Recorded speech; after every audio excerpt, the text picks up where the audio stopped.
So we're going to answer the question, which prop do I need for my boat?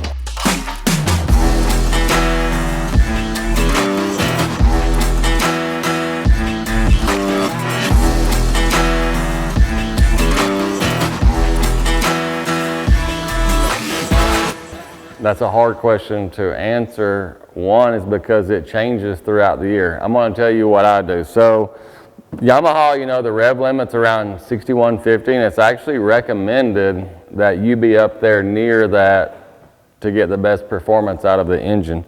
So this is a 24 3-blade. So when the water temperature starts getting up there around that 55, 60, which is where it is now, I'll go to the 3-blade. And the 3-blade, I feel like, gives me the best overall performance. You know, some of the 4 blades will give you a quicker hole shot and better handling. This is more of, I get top end speed performance with the 3-blade, and everything else is really good too, hole shot, all of that stuff. But I'll run this 4-blade, and when the water is like above 55, that keeps me with a tournament load around 6,000 RPMs. Now we get in the winter time, you know, where everything just wants to run a little bit better, the air's a lot tighter, then I'll go to a 25 3-blade.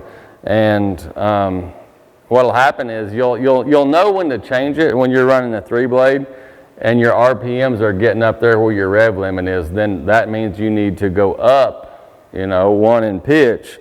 Therefore, go to a 25 is what I do. And it all really depends on your boat and your load. I know some guys, you know, I run a 24 and a 25 based on season. Some guys may run a 25, 26. I know I've had boats in the past that it was a 23 and a 24.